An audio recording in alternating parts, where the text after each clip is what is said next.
started the recording. Okay, then here we go. Um, Everyone knows I'm Mr. Spicer, and I'm going to be chairing the committee for everyone. And if we could just do a quick, there's no way for us to know when I say let's do a quick go around and introduce ourselves because we don't look like a circle online. But if we could just begin to introduce Yeah. ourselves, we'll take one person at a time. Why don't we start with Miss Dwyer? Okay. Just Yes, introduce yourself to us and what organizations or are you bringing to the committee? sure. Thanks for having me. My name is Val Dwyer. I've lived in Kingston all my life. I wear different hats coming to this committee. I am a mother of two children. One is at Bailey with an SRO, one is at the high school with an SRO. My second hat is I'm the spouse of a teacher in Kingston City School District.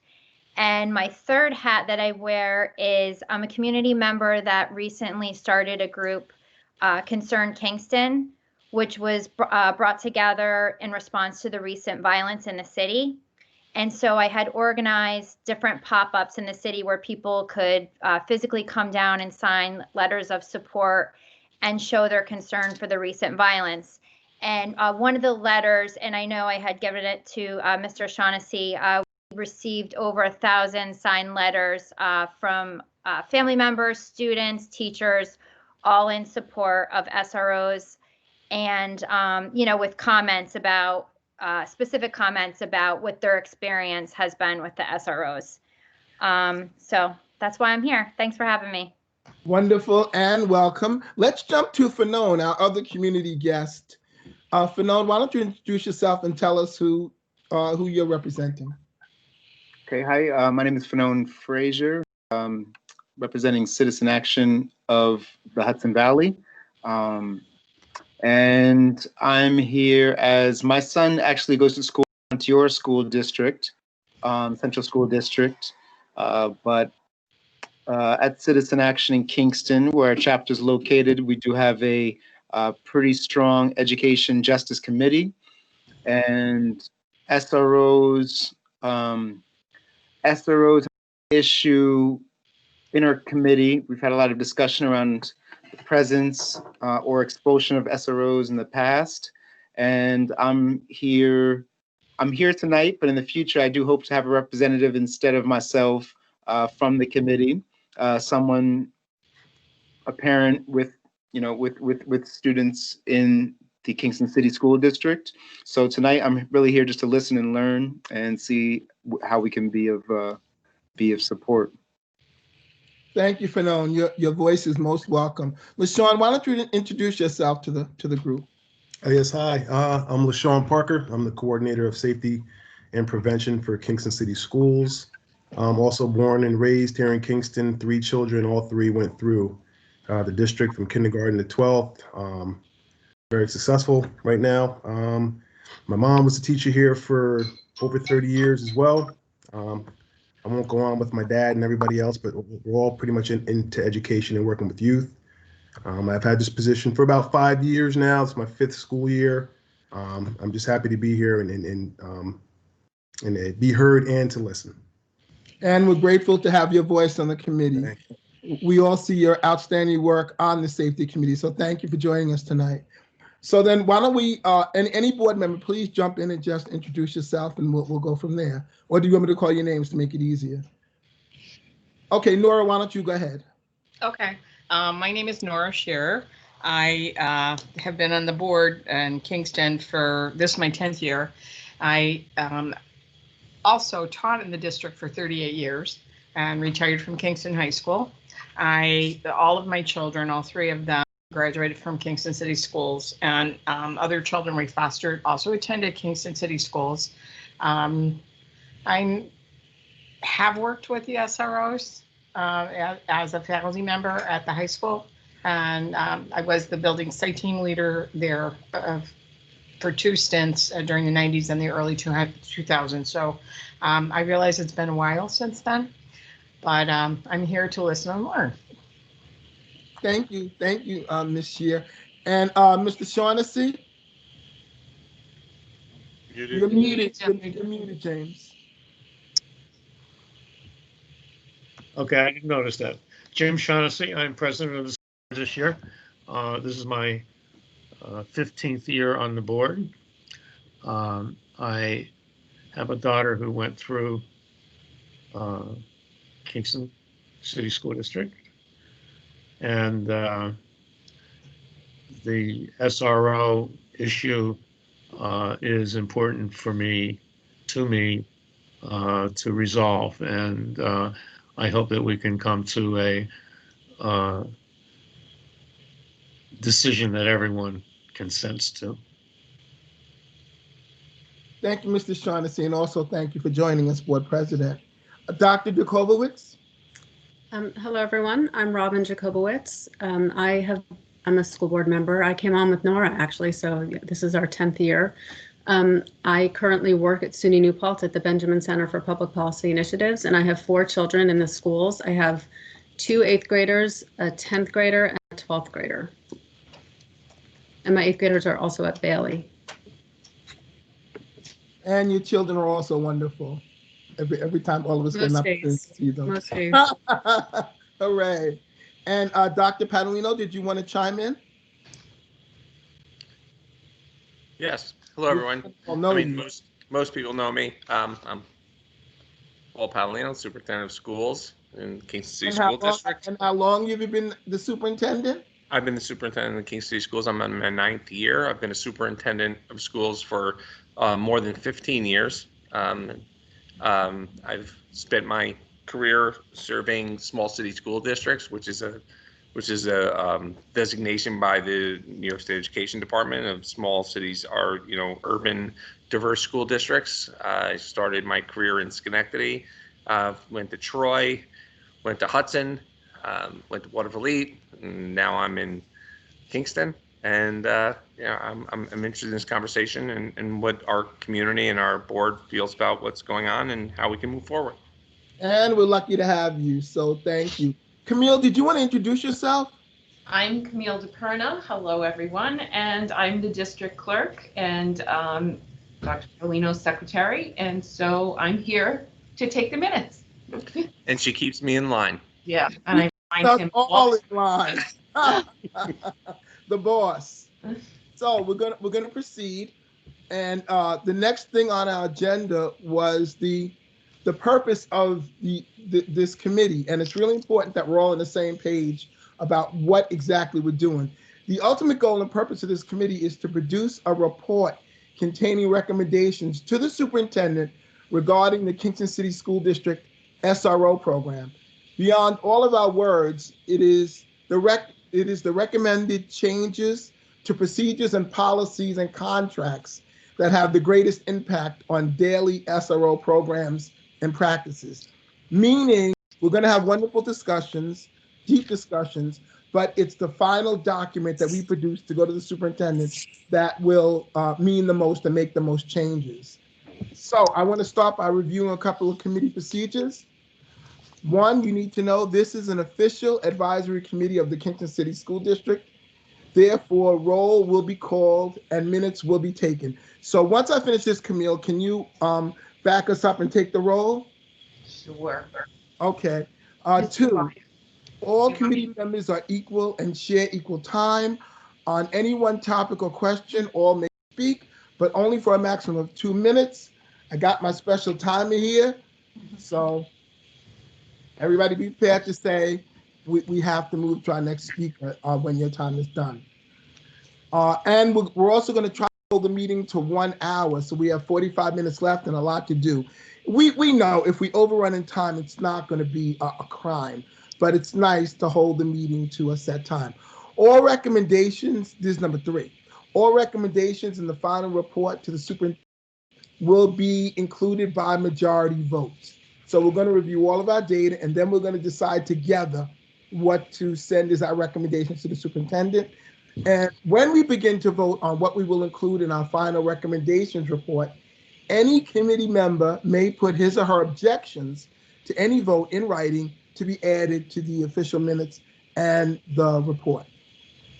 Okay, we're all on solid ground? Yes. Yes. Okay. At this meeting, I'm going to fly through the agenda real quick. At this meeting, we're going to discuss and record initial member views of what school safety and security looks like.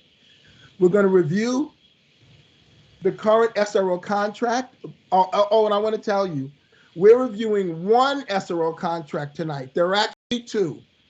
And at our next meeting, we're going to review the other SRO contract. So I just wanted to let you guys know that at the beginning. And then after we review the SRO contract, Dr. Padalino is going to give us a report on basic Kingston City School District SRO program facts. And then LaShawn is going to share with us what the daily role of the SRO is as part of the overall school safety. Then we're going to have a final wraparound, and then we're going to talk about our next meeting. So let's start with the focus questions. And if anybody wants to jump in for this particular segment, if you want to jump in, just jump in. And our first question is for everybody on the committee, what does the ideal safe school look like to you? And we could just go right around. What does it look like to you? Ms. Dwyer, did you want to start? Sure. I wrote down, I took some notes. I put down an environment where all students feel safe.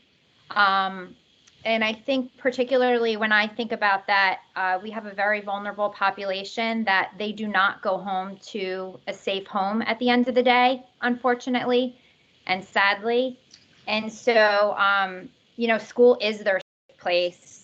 And, to take that away from them, I don't think is the right thing to do. So certainly when, you have children that are going home to a safe, loving, supporting home, it's a little easier to deal with some of the things and feeling unsafe at school because you can go home and talk about it and you have that support at home. But when you don't have that, a lot of times, these kids are looking for that safe place at home. And I've seen that a lot with, my husband being in the district and my kids being in the district.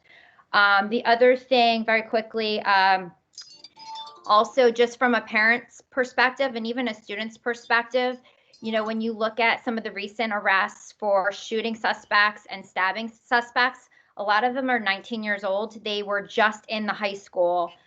We know that gangs are prevalent in the high school. We know that drugs are. And so, I think having the SROs there really sets the tone. And, despite the fact that we all know that exists, it does make the parents and the students feel safer. I think without it, it certainly sends the wrong message to those kids that are unfortunately going down the right path. Hopefully we can pull them back, but for the ones that are going down the wrong path, I think it sends the wrong message, to remove the SROs. So then to recap a bit, a safe school does include an SRO on the property. For me, it does. Yeah, based on my experience. Does anybody else want to chime in? Yes, Nora. Okay. Well, because if I go last, everybody will have said anything I want to say. But Can I ask a favor too for everybody, because we're all to be respectful to all, and some of us have titles. Is it okay if I call everybody by their first names? Please do. yes. Yes. Instead of Mr. and Mrs. and Doctor. So. Yeah. No, Mr. Spicer, I do not want you to refer to me as Okay. So, Okay. Mr. I wasn't thinking mark that down. One no. What? Sorry, what? Mr. Pernin, can you please mark Dr. Padalino down as one no? Thank you. Nora, please. Okay. I actually wasn't even considering the SRO when I was talking about a safe school. I was just thinking about what would a safe school look like. And I think that a safe school is one, and having worked in several, is one that fosters and supports welcoming atmosphere for everybody. And by welcoming, not just, meeting them at the door, I'm talking about making them feel like they belong in the community. There's a sense of appreciation and respect for one another. Also an order that is that permeates the atmosphere in the school, and that people would address one another with consideration and be open to listening to one another. That's what I would think would be a safe school, because it's if you're doing all of that, it's very, very hard for it to be anything but. Thank you. Does anybody else want to jump in? Okay. Well, for me, a safe school is a place where all students feel that they want to be rather than somewhere else. And also a safe school is one that the district undertakes to protect from outside threats and takes that seriously. Thank you. Does anybody else want to jump in? I just want to jump in and say, I think that the idea of a safe school goes beyond the idea of physical safety, but also goes on to social emotional safety for our students. And that's one of the issues that we need to address in this committee. Our students' physical safety is one thing, social emotional safety is another. And we need to understand the viewpoints and the experiences of everyone in our schools, every student. I've been doing this for a long time. I'm very young, so I started early. But I think that's, we've gone, the change in how we address school safety has gone from zero tolerance to now restorative practices. And I think that there's, we really need to kind of embrace the restorative practices and the idea of social emotional wellness. And I do want to give a lot of credit to Mr. Parker for his work around that and his creating an atmosphere of really that social emotional safety and understanding of our students, kind of away from the more, for lack of a better word, militant kind of experience that students would have. So I think that there's, our school safety, there's two sides of it. There's the social emotional side, and then there is the physical side. And I'm not trying to push to the side the physical thing, because we have to understand those are realities of our world, that there are physical threats to our students, and creating that hard target that we call and for our schools is one thing, but also creating that welcoming atmosphere for all of our students, every single one of them, no matter where they come from, is a really important thing. And I think that's what we need to strive for, and that's part of what the work we need to do here tonight and going forward. And I forgot to introduce myself in the beginning. I'm Steve Spice. Did I say I'm chairing the committee and blah blah blah? But also my background is I was a school principal for 15 years and a teacher for 15 years. And I've, like Dr. Padalino, in all of our parts of our career, we've been part of many safety committee and safety teams. They're all required. And I've come to understand safety is a social contract that we as teachers and school board members and parents make with our community, that every time your child gets off that school bus, we're going to keep them well, we're going to keep them happy, we're going to attend to all of their needs, social, emotional, and health and educational. It's an agreement we make. And in putting this committee together, we're saying people are concerned about that agreement, and we need to take a really close look at it. So that's why we're all here. So I want to thank you all again for joining in. I want to skip question number 2 in our agenda, because again, it's 5:24, and just get to the last question. If anybody wants to chime in, what are you hoping this committee will do? If anybody wants to chime in on that. Robin?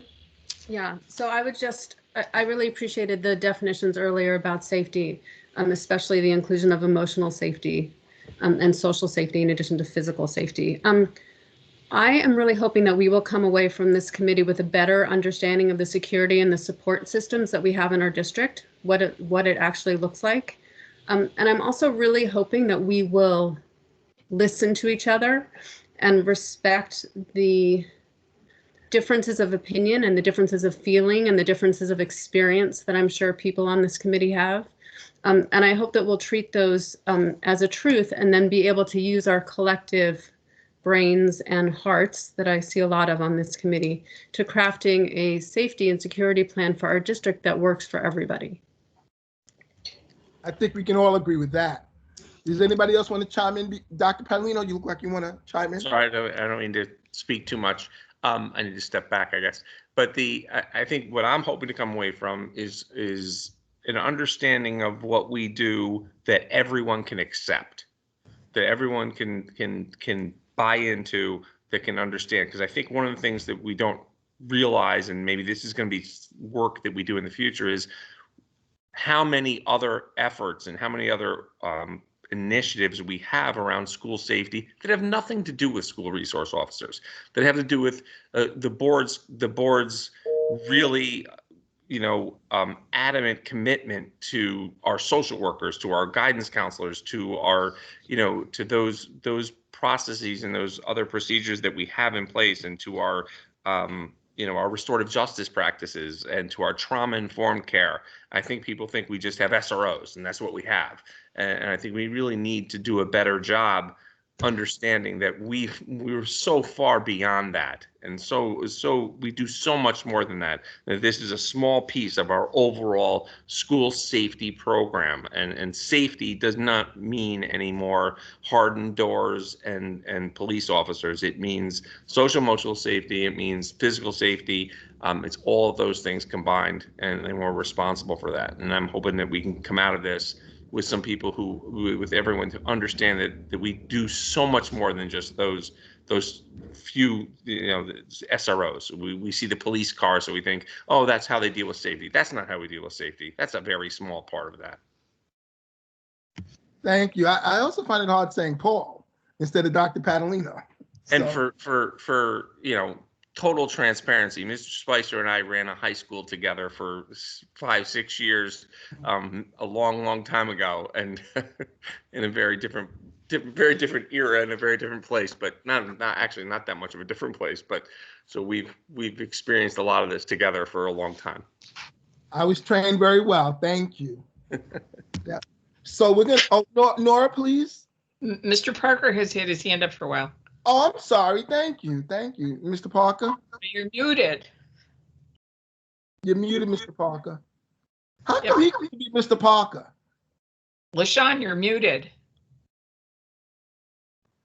There you go. Practicing my mime technique. So yeah, what would I like to see out of this committee? I definitely would like to see, I would like to grow as a leader and for us to be better leaders. Not that we're not great leaders now, but ultimately, I just feel like the results and the complaints or the kudos or whatever we receive is a direct result of the leadership that's in place. A lot of the, I won't say issues, but at one point in time, our zero tolerance, it called for a particular personality and particular leadership to run a school or a district with a zero tolerance policy. That's tough.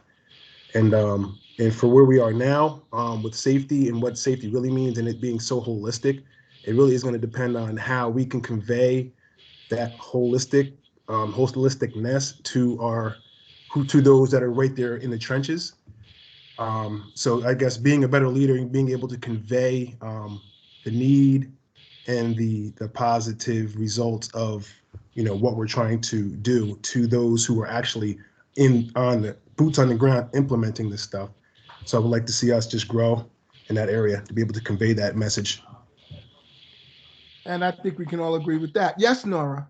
Well, I know you wanted to skip question 2, but I was thinking it's probably appropriate to say something about it right now.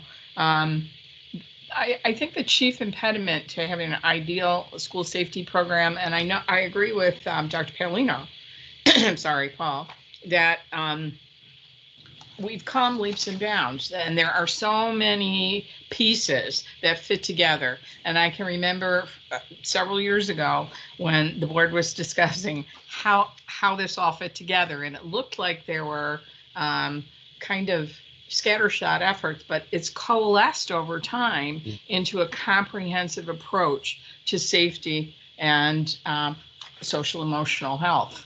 So I think it's important that we do a better job, forgive me, of communicating that to the public, because I find that there are a lot of people who don't really know what we do, who don't understand that there are several parts to it, that yes, in this district, SROs are part of the safety plan, but they're part of the safety plan. They're not the safety plan.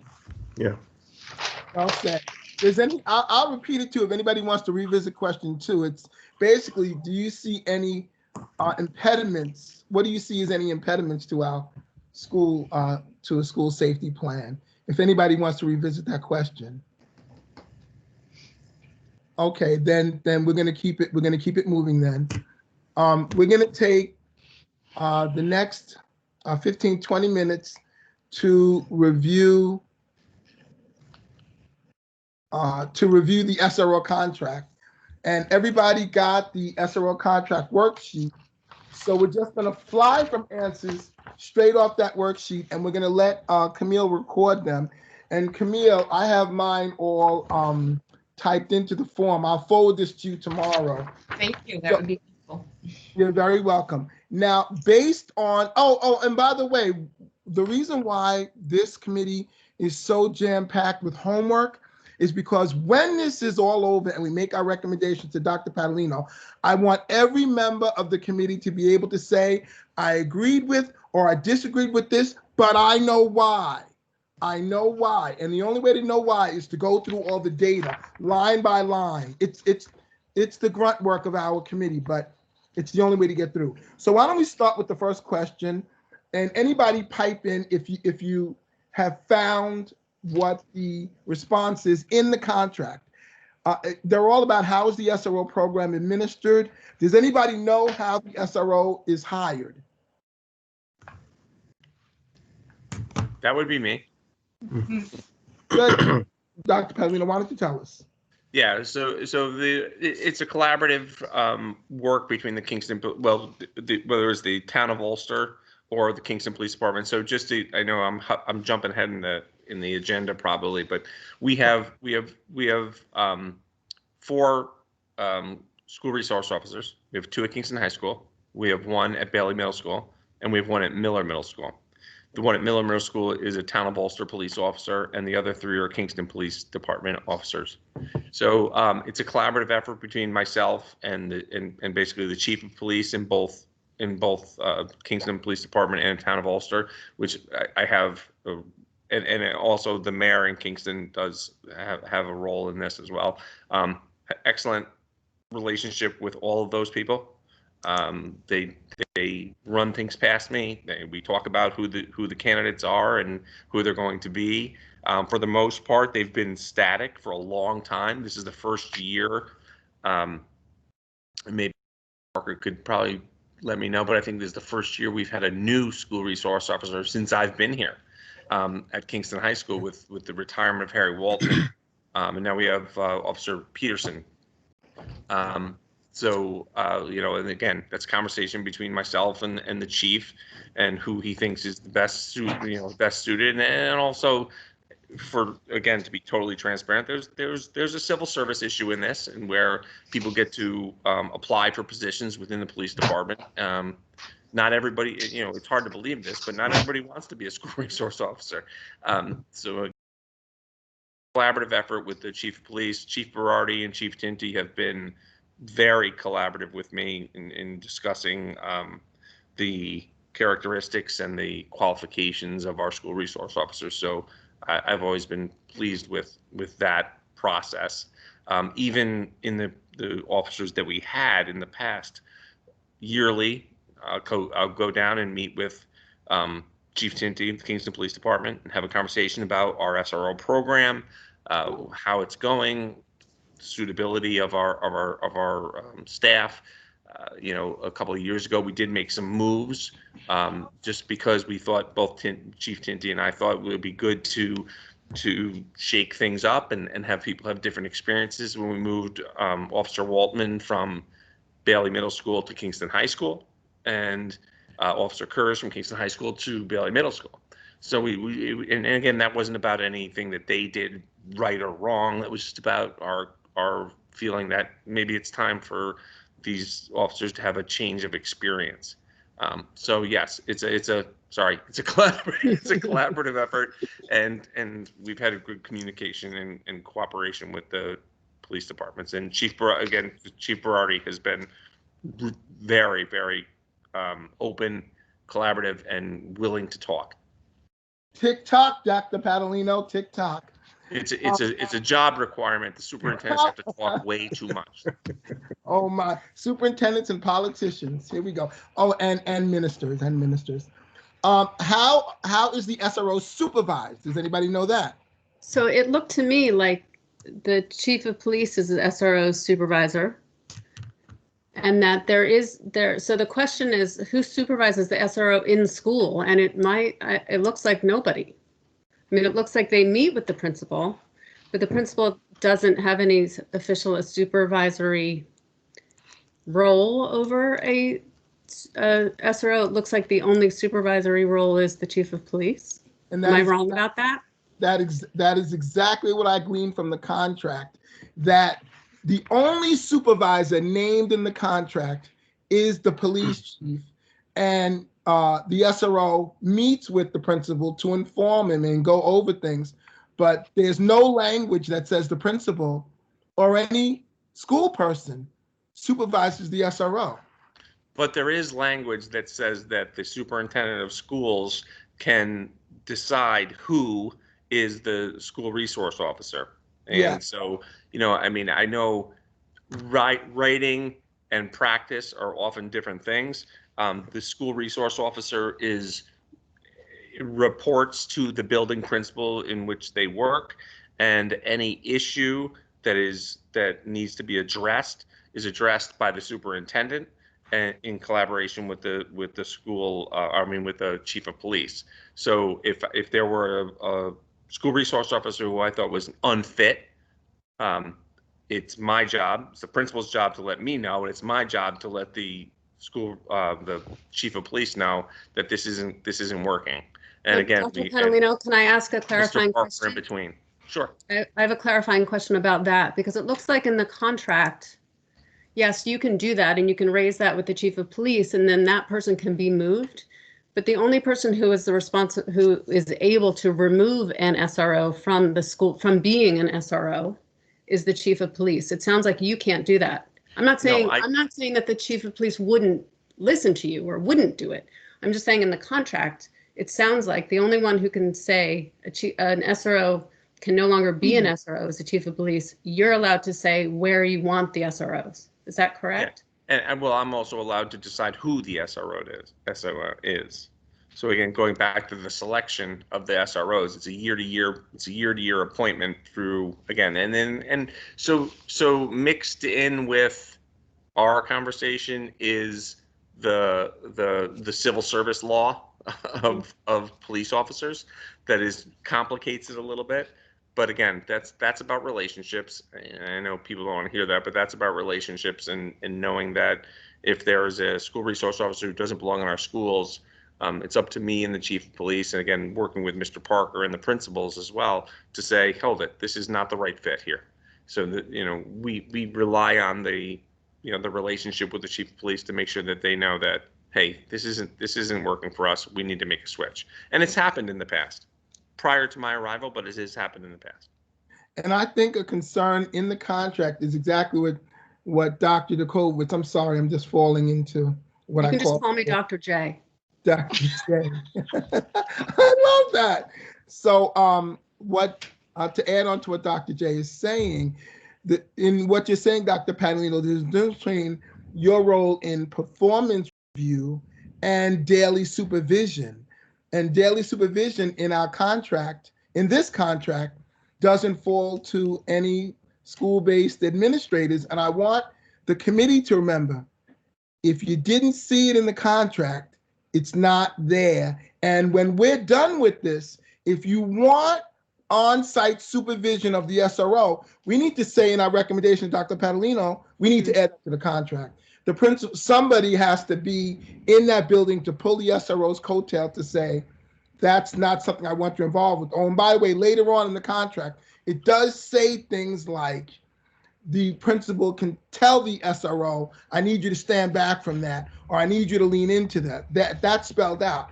But like Dr. Jacobowitz said, nowhere in here does it say any of our principals have charge over the SRO. LaShawn, what do you see on a day-to-day basis? What's the interaction? I mean, I know that what later. In practice, I mean, in practice, it's normally the administrator of that building, so it's the principal. And in practice at the high school, it's either myself or the principal. And I'll keep saying in practice, probably to nauseum, because I don't see it spelled out either in the contract very clearly. But I know in practice, the SRO doesn't make a move unless they've gotten feedback from the principal. And normally, the principal is the first person to get contacted in almost any situation. At the high school, myself or the principal or the vice principal, and then they would initiate the SRO. Or security would have something, and they would go to the SRO, and the SRO would go to the principal and say, this is what we have going on. What would you like for me to do? How would you like for me to proceed? And many times, and this is even the APs, in a sense, it's come to where they've, in a sense, have charge over the SRO. So an SRO can be asked to go to an AP's office, for instance, at the high school to assist with a situation. Let's say, somebody has marijuana, and usually the SRO won't even walk in the door of that office until the AP says, all right, come on in. All right, and initiate them. But again, that's in practice. And I think it just kind of fell that way because it seemed to work the best in that fashion. But yeah, I don't see it clearly written out in the contract either. And it goes again back to what I was saying before, and I hate to be the bureaucrat at the table, but it goes back to before of this weird blend between having a school resource officer and having civil service law, and who evaluates a police officer. There is nothing in the civil service law that allows me or a building principal to evaluate a police officer. And make no mistake, a school resource officer in our building is a police officer. They are not a member of our security team. They are a police officer. They are employed in police department. So that's that weird blend where we have to be careful with the contracts of the Kingston Police Department and the civil service law and what we how we work. So I think Mr. Parker said it well. There's a difference between the practice and what's on the paper. Nora? Yeah, I was going to ask a question about, I don't really know the answer to this, but is there a complaint process if a parent, say a parent or a student, wanted to file a complaint about their particular interaction with the student resource officer?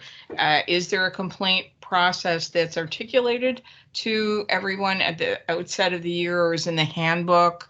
And have there been complaints filed against the SROs? I don't in the schools for any of the interactions. I mean, how frequent is that? I mean, it was my sense when I worked at the high school with SROs, and that was many years before I retired. I retired in 2010. That there were not all that many complaints about any interaction that the officers were having with the students, and the officers were getting involved with drug sales. Not getting involved with drug sales, but intervening when there was a clear breach of the criminal law, and the administrator had asked them to step in. It was appropriate because they had a weapon or drugs, or were selling drugs. So I guess there was a lot of information there. My question: have there been complaints? It hasn't changed. Can I ask a favor? Can I ask a favor, because you just jumped to question 5 in our agenda. Oh, I'm sorry. About how complaints are handled and adjudicated. So we're gonna have a whole segment on that. I just want to finish the last couple of questions on number 1, and also give Ms. Dwyer a chance.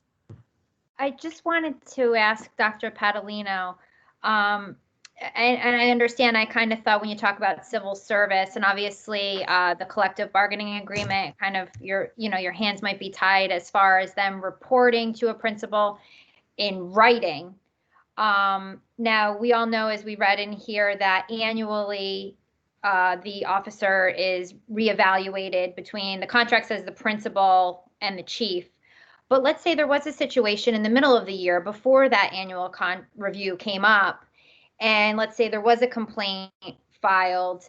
At that point, I'm assuming, would there be, because it doesn't really say in the contract, would there be an ability for you to remove an SRO officer in the middle of the year? Or is it really that year to year?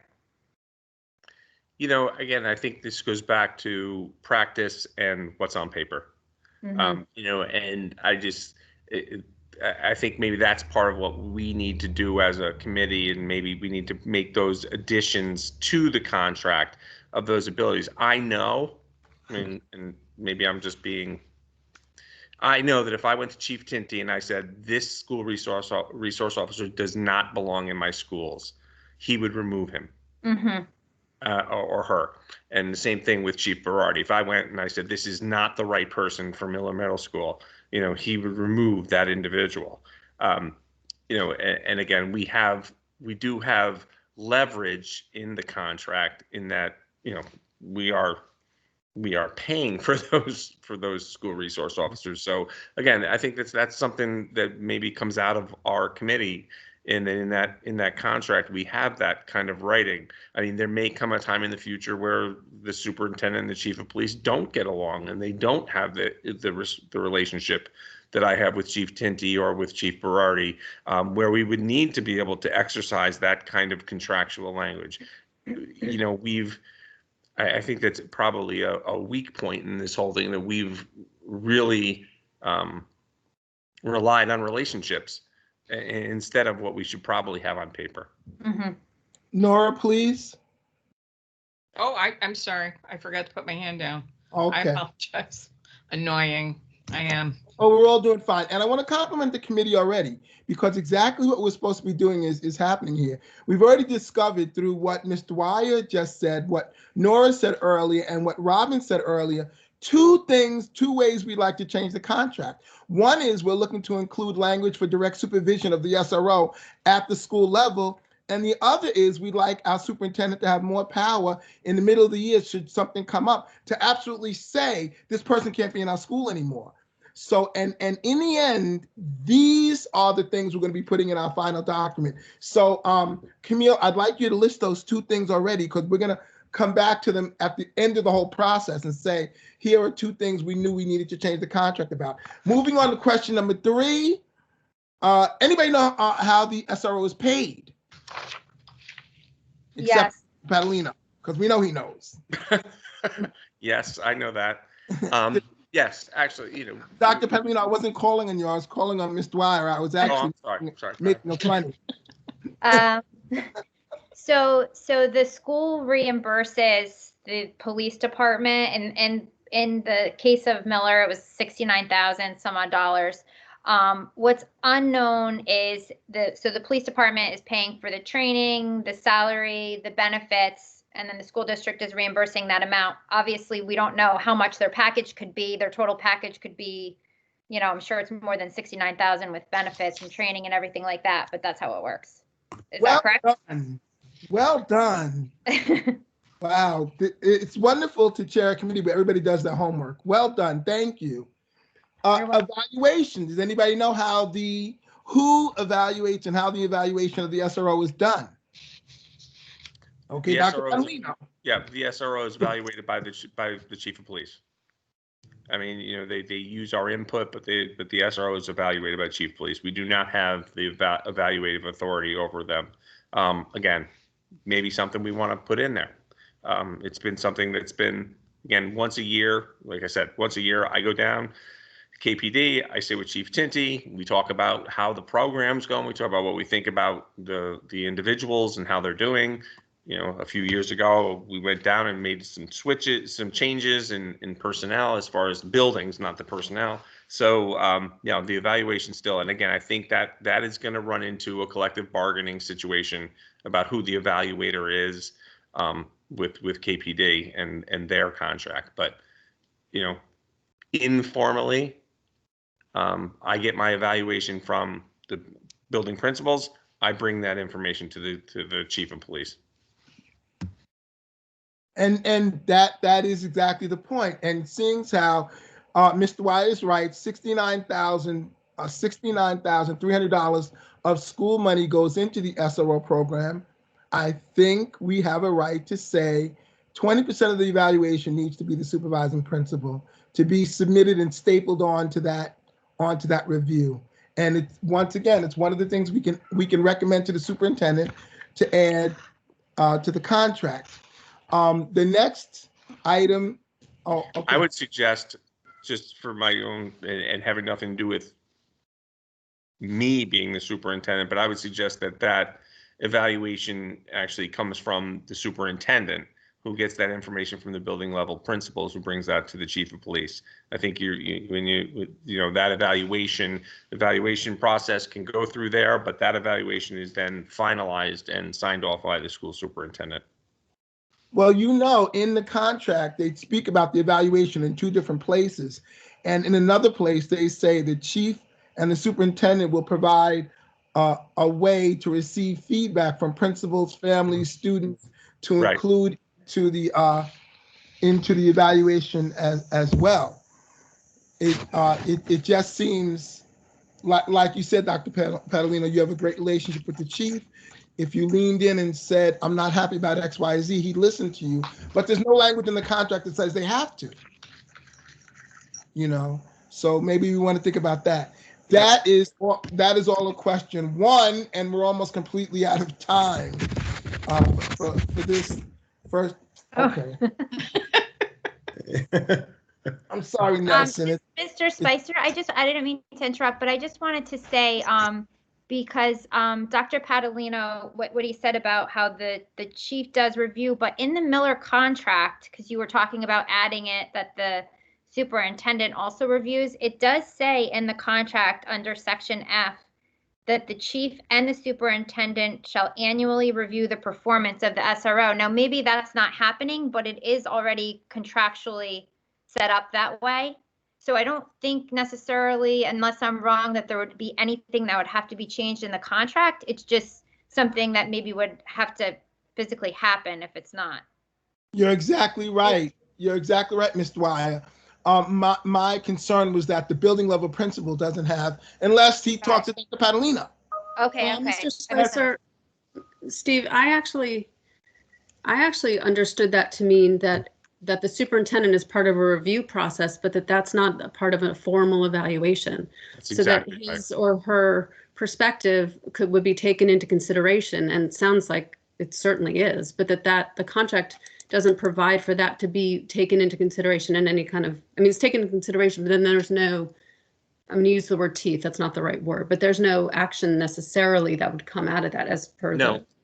Dr. Advisory. You're exactly right. That's what it is. Right. So it sounds like it's advisory, and if we wanted to change that. That's the word I was going to use. It's advisory. Right. If I were to negatively evaluate a school resource officer or a police officer from Kingston Police Department or from the town of Ulster, it would not be submittable into their personnel file because of the contract between the police officers union and the city.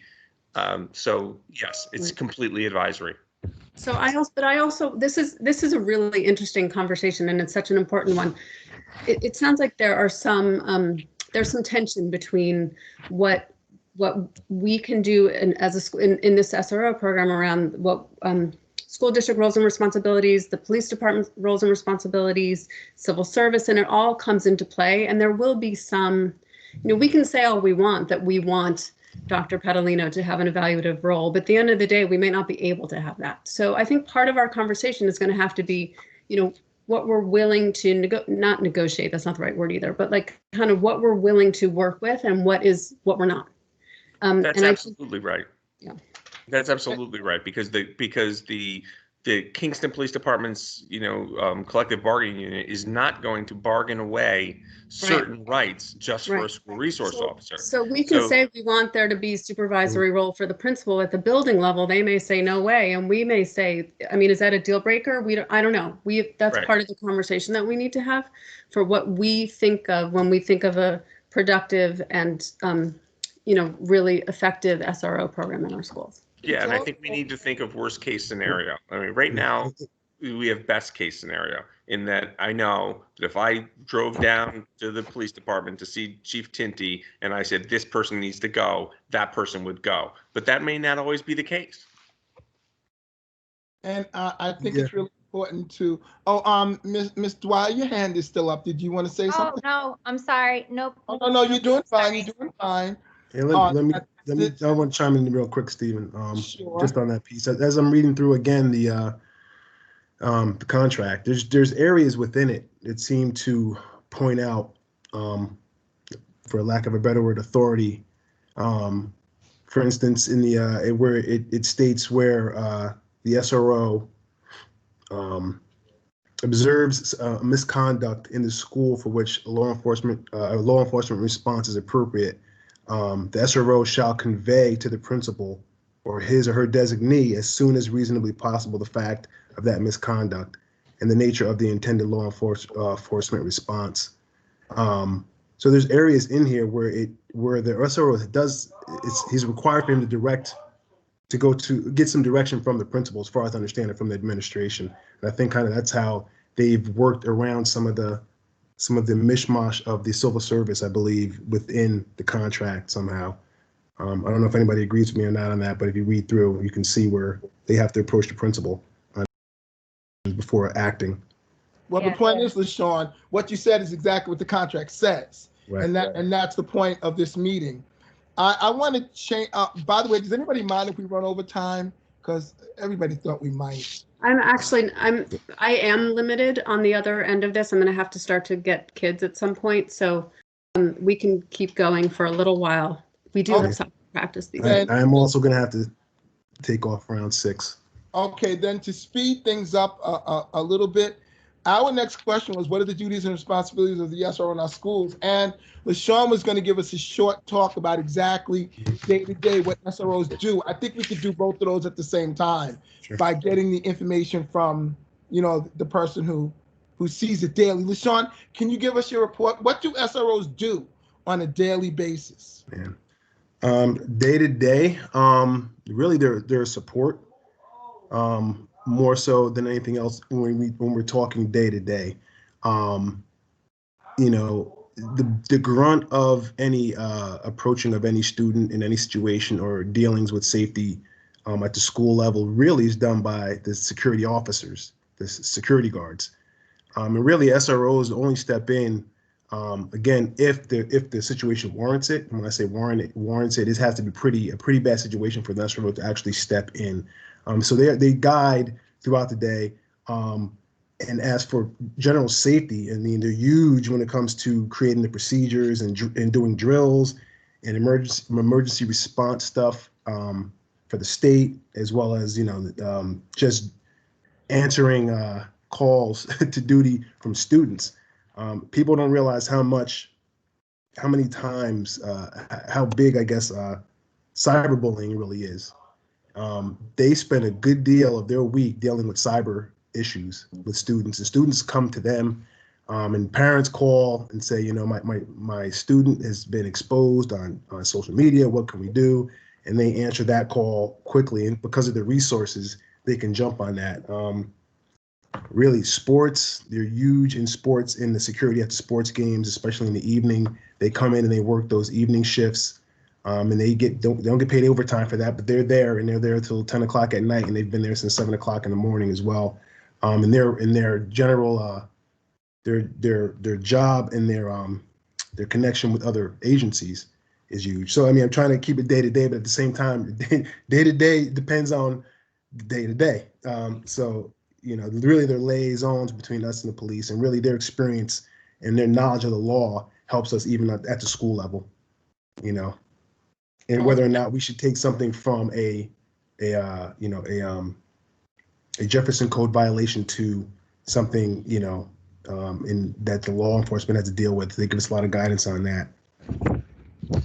One of So the hopefully things that, I mean, Mr. Parker was just saying about being a liaison, I think that people don't realize what our school resource officers do for us and the resources they're able to get that we don't get around cyberbullying or cyber threats. Or, we spent, you all probably remember a year ago, Christmas time, when we had the issue at Miller, and then all of a sudden it blossomed into all these different threats online. We were able to access our school resource officers who have the resources for means. to be Yeah. able to investigate, find who those students are, find where they are. I mean, they found kids like that we never would have been able to find these students, and we would be able to track down situations and find out, well, does that kid really have a gun? Does that family really have a gun? Can I go to that house?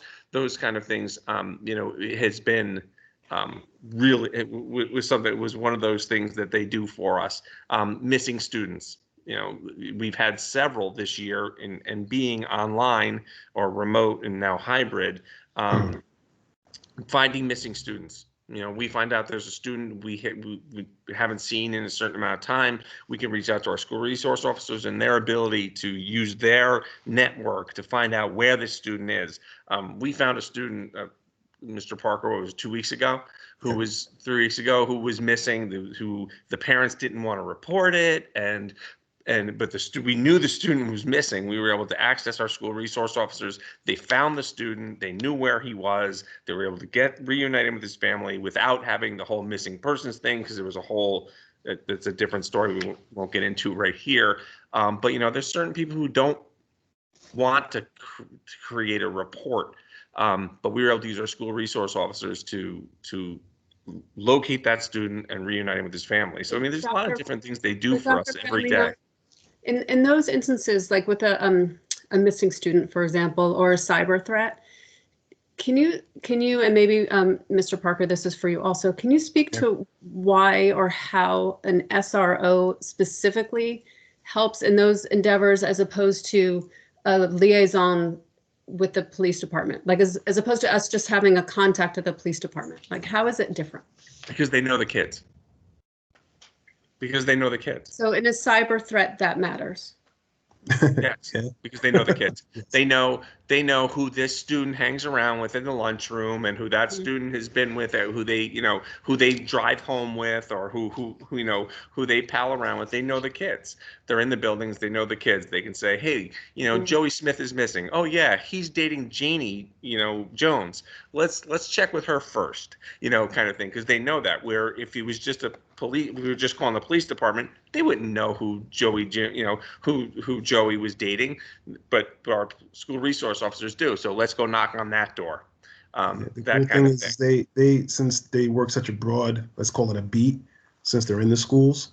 So not only do they see the child and the students within school, they may know them outside of school just because of whatever situation has created that relationship outside on the street or with their parents. So let's say their parents are going through a bitter divorce and there's order of protections in place. They're aware of these things. So like Dr. P was saying, there's just some knowledge that we just don't have. And as you say, liaison at the police at the PD police department, the speed in which we can act is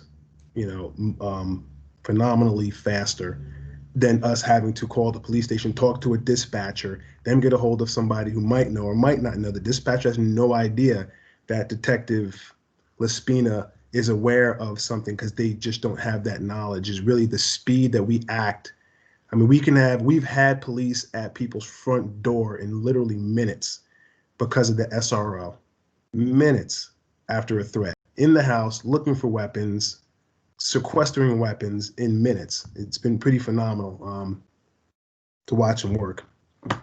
This is, we all know, okay, this is our first meeting and it's jam-packed. I am gonna move to close out the meeting with a couple of more things, but first I want to be fair to Nora because she asked the question about how complaints are handled about an SRO complaint. And I said we get to it later, and it looks like now is later. So can we revisit that now, please? How are complaints about SROs adjudicated? SRO complaints are received the same way our policy about any faculty or staff complaint is we have a policy on complaints about faculty or staff. We use it in the same way for our school resource officers. Honestly, I've only had 2 formal complaints about school resource officers in close to 9 years. And then through the process with the school district and its agreement with the police department, the complaints are forwarded on to them, and then through union stuff, through union contracts, the adjudication process goes that way, including due process and like that? Yes, and so for example, one complaint was about one of our Kingston High School resource officers. So we investigated the complaint. We worked with Kingston Police Department, who then worked with their community, the Kingston Police Commission, who reviewed complaints about police officers. And that group, which is a civilian commission, looked into the issue and were able to give us a recommendation on what they thought happened. So that's basically how we dealt with it.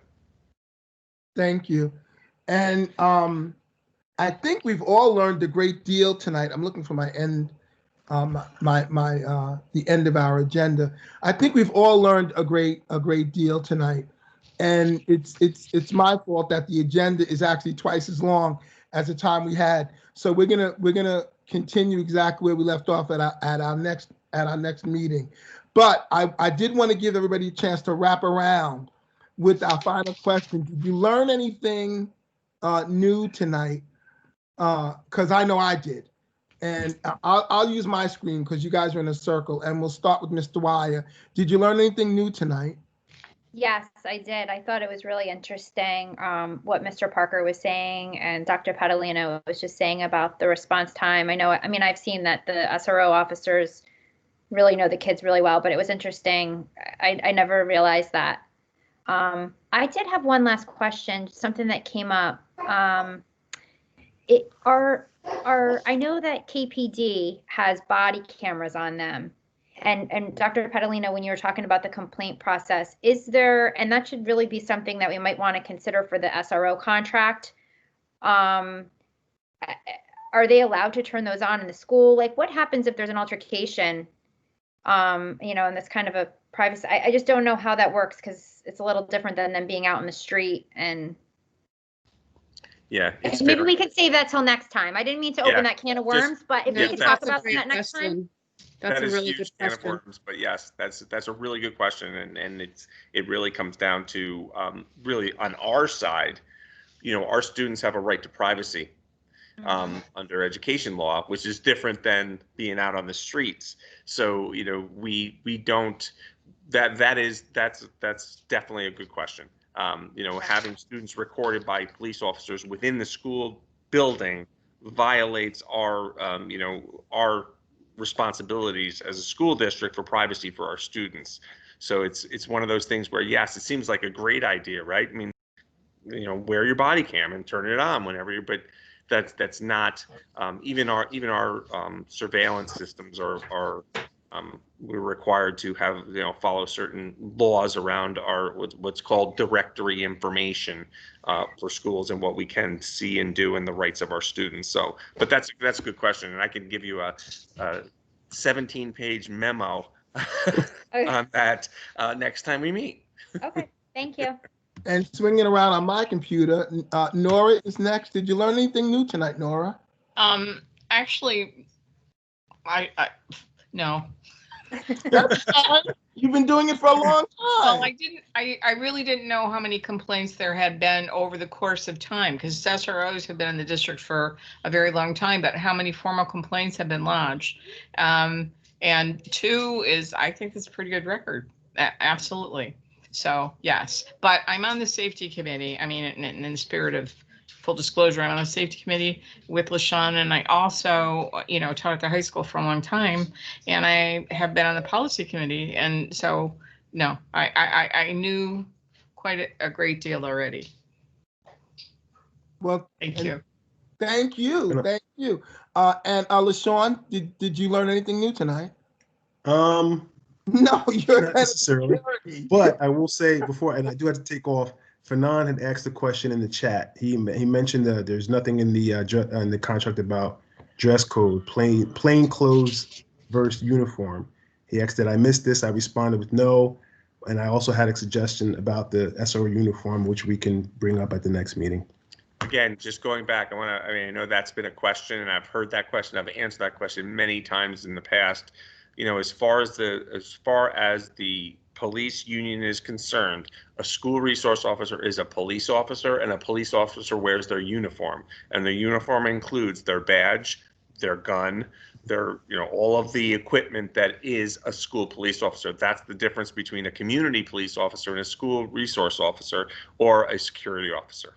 That's been a standard answer for 30 years around school resource officers. Thank you. James Shaughnessy, you're muted. You're muted. I'm gonna take off, guys. Thank you very much. I'm sorry. Bye, good night. I have to go. Thank Thanks. you, Sean. Look forward to the Thank next you for meeting. Thank you, coming. Steve. Thank you. Yep. Yes, I learned that there's a lot of questions that we have to answer, and I think we probably need to, it's going to take a lot of time to get through all of this, I believe, because once you get into a group and you're talking about issues that not all of us are day-to-day knowledgeable about, but they are important to have answers to. I think in terms of scheduling future meetings, I think we need to be aware that there's lots of room, or we need lots of time for discussion. It's all true. It's all true. Dr. J, I just like saying Dr. J. You all know that Dr. J is a basketball player, right? Yeah. And you. No, I'll leave that to my kid. I don't know that I learned anything new, but I thought about things in a different way, which I always appreciate. I agree with Jim that it's a lot to do. We have a lot to do, and we have a lot to process if we're going to do this well. And we have a lot of questions to ask and nuances to uncover, which I think is going to be the hard part of the work. So yeah, I appreciated this conversation. I thought it was a great start. And I also have to run. But Mr. Spicer, for scheduling the next meeting, there are online tools that can help you do that quickly and easily, and I'm happy to show you how to do that at a later date, if that helps. I'll call you tomorrow. You can call me tomorrow. Okay, goodbye, everybody. Right. Night. Thank Thank you. you. Meet you. Nice to meet you. Fanon, did you want to add anything? He's muted. I can't see him. I did, yeah, no, especially the overview or the oversight process. That I did, I did think that Dr. Padalino had much more, not much more, because I knew of the divide between the police department and the Kingston City School District, but I wasn't aware that there was that little oversight beyond kind of a more relational. So that was something I learned new. That definitely put things in a new context for me. But the overall conversation has been really informative as well. But that's the big takeaway for me. Thank you, Fanon. The last piece of business we have to, my reflections. The one thing I did learn, but I expected, was that we have put together a spectacular, very serious team to take on a very serious problem in our community. And I firmly believe now, with a lot of pride and joy, that we're going to find the answers for this community, that everybody took the work seriously and everybody came to the meeting fully prepared, and I didn't give us enough time. So, but I'm learning as a new committee chair. So, but our last thing is for everybody, I was going to throw out a next meeting date to see if that was fine with everybody. I was going to put us into late December, but we still have half of this agenda to complete. Does anybody think 2 weeks from now on November 30th or December 1st would be too late? Yes, Nora. No, well, I was wondering if we're going to stick with Tuesdays, because there must have been a reason why we landed on Tuesday. So that would be December 1st. I had a dental appointment yesterday. I don't think that was it because the first one was on Tuesday too. Yeah, no. I like Tuesdays are December great. We can go with Tuesdays if everybody's comfortable with Tuesdays. We can go with Tuesdays. So very That would It's a bring good us to day the for me. 1st of December, the 1st through the 8th. That's a good. December 1st is really good for me. I just looked at it. Yep, that is works for everybody me. fine with December 1st? How are you, Mr. Dwyer? Yep, that works for me. I'll be there. Same Ja- time. James I'll be there. Fine with December 1st. and Fanon, do you think either you or a delegate could come to the meeting? December 1st, yes. Then we're all set. December 1st is 5 o'clock. Good. Yes. Yes. Okay, so we're basically going to pick up the agenda where we left off. We still have half to do. And then I'll tell you ahead of time, after that meeting, we start all over again with the other SRO contract that we have with the Kingston City School District. So we're going to continue until we review both contracts. And just to remind everybody, our goal is whatever we and I'll tell you one more thing to look out for. In our next meeting, we're going to be talking about SRO trainings, which we all looked at before this meeting. Think in your own mind. Okay, these are all the things he's being trained for. What might you want to add to that, or make a priority? Because they have about 3 priorities and about 11 other trainings. Maybe we want to move that around a bit so that diversity training is higher up on the list. So I just want everybody to be thinking about our ultimate goal of digging into the contract and molding it more to what our community needs. I want to thank you all for a great first meeting, your dedication, and for all the knowledge you brought. Just outstanding, team. Outstanding. Can I make a final comment? I think Sure. that we need to be realistic and that going through the training that SROs receive, as well as finishing up this agenda and talking about the Kingston City's contract, talking about SR training might be the meeting after next or 3 meetings down the road. It might be. It might be. Does anybody object to possibly moving the meeting to be from 5 to 7 instead of 5 to 6? I don't know. We really had a full head of steam. I'll go with whatever you guys want to do, enlarge it or leave it at 1 hour because we're always going to run over. I want fine. to reference the law of diminishing returns. And how does that pertain, Dr. Patterson? That pertains to by the time we get to 6 or 7, sometimes the superintendent isn't always quite so sharp. He's the district We'll clerk. put a nap time in for you. No. And in full support of our superintendent, then we'll leave it from 5 to 6. Yep, and everybody have. Laura, do you want to say something? What did somebody say something? Yeah, I was wondering if we could start at 4 instead. I didn't know if anybody has, another commitment. I don't have a problem, but Ms. Dwyer or Fanon, you're the community reps. Do you have a problem starting at 4? I'm my own boss, so I can be flexible. So we're thinking 4 to 5 now then. 4 to 6. Or I think that she what means you're 4 to thinking? 6, so we can get 2 hours in. 4 to Is that what- 6. Or Or 4 to- compromise and make it 4 to 5:30, and then everybody can go have dinner. Yeah. It's good. Then How often will these meetings be? you know what, mapping out, there may be another 4 meetings till we can get this done. How long would what would the time frame be? Oh, they're talking about 4 to 5:30. For how like would that be one per month then, or 2 per month, 2 meetings per month, or?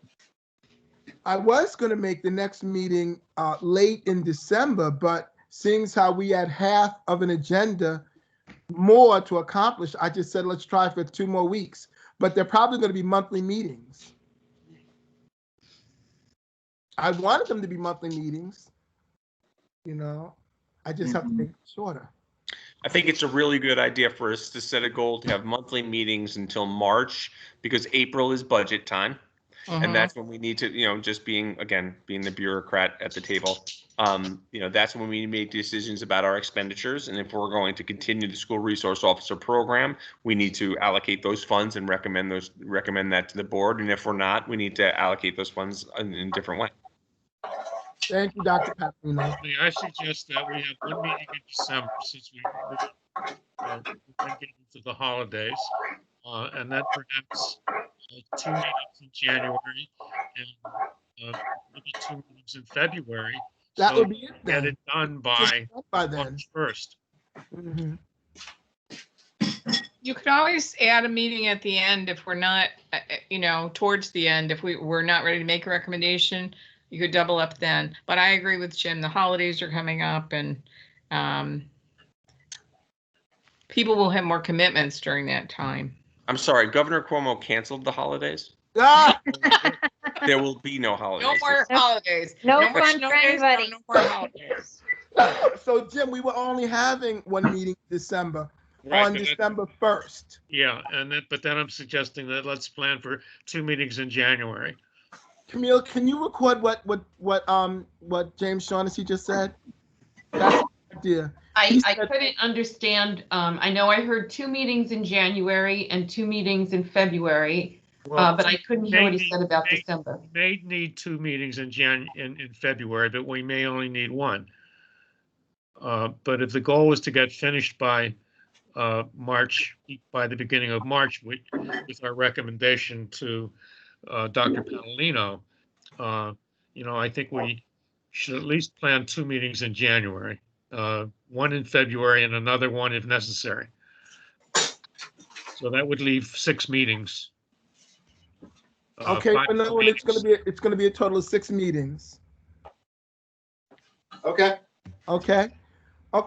Does anybody else have anything to add? Then I want to thank you all once again. Great meeting, great work. We're on our way for a good resolution. Thank you all. Everybody have a good night. Thank you. Yeah. Thank you. Thank Bye-bye. you.